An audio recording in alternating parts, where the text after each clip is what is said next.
നിർത്താ കഴിവുറടവന്മാരെ. ഇനി ഒരു അക്ഷരം വേണ്ടി ഇപ്പൊ ചവിട്ടി പണ്ടം പൊട്ടിക്കും ഞാൻ. അവനൊരടികാരൻ. സിനിമയിലാണ്ട് ജീവിതത്തിൽ നീ അടിയുണ്ടാ നത്തോലി. നാടകക്കാർക്ക് എന്താ കുഴപ്പം? 2.5 മണിക്കൂർ തട്ടക്കിരുന്ന് തെറ്റാതെ ഡയലോഗ് പറയാൻ പറ്റുള്ളൂ നിന്നെ കൊണ്ടൊക്കെ. കണ്ടിടും നീയൊക്കെ. നിന്നെയൊക്കെ ഒടയമ്പരാൻ ഭൂമിയിലേക്ക് സിനിമാക്കാരനായിട്ടൊക്കെ ഉണ്ടാക്കി വിട്ടതല്ലേ. സിനിമാക്കാർക്ക് എന്താ 2 കൂടുതലുണ്ടോ? അത് നിന്റെയൊക്കെ മറ്റോടന്നാണ് മൂലമരത്തെ കറണ്ട് കയറ്റി വിടുന്നത്. ആനയുടെ അത്രയും ബുദ്ധി ഉണ്ടെങ്കിൽ നീ സിനിമയിൽ അഭിനയിപ്പിക്കുള്ളൂ. എന്നാ അബ്ദുൽ കലാമിനെ വിളിച്ച് അഭിനയിപ്പിക്കടാ. ചാൻസ് വേണ്ടി തെറി കേട്ട് ദണ്ണിച്ചെന്ന് തന്നെയാടാ എല്ലാരും സിനിമയിൽ എത്തിയിട്ടുള്ളത്. അല്ല നീയൊക്കെ വീട്ടിൽ ചെന്ന് ഏത് നടനെയാടാ നടനാക്കിയേക്കണത്?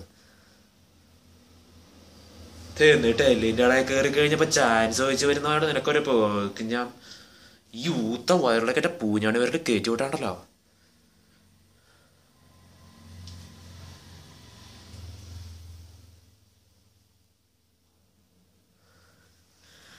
ഇനി പറയണം സാർ, എനിക്ക് അഭിനയിക്കാൻ അറിയില്ലേ? ഞാൻ നന്നായിട്ട് അഭിനയിച്ചില്ലേ? ഇല്ലേ? നിങ്ങളിപ്പോൾ പേടിച്ചില്ലേ? വീട്ടുകാരോടും നാട്ടുകാരോടും ഒരുപാട് നുണ പറഞ്ഞിട്ടാണ് സാറേ ഞാൻ ഇറങ്ങി തിരിച്ചത്. ഞാൻ ഈ ചെയ്യുന്നതൊന്നും ശരിയാണോ എന്ന് എനിക്കറിയില്ല. അറിയാവുന്ന പോലെയൊക്കെ അല്ലേ ചെയ്യാൻ പറ്റുള്ളൂ. എൻ്റെ കഴിവിൻ്റെ പരമാവധി ഞാൻ ചെയ്തു. ഇതിൽ കൂടുതൽ ഞാൻ എന്താ സാറേ ചെയ്യേണ്ടത്? എന്തെങ്കിലുമൊക്കെ ഒന്ന് ആയി തീരാതെ എനിക്ക് തിരിച്ചു ചെല്ലാൻ പറ്റില്ല സാർ.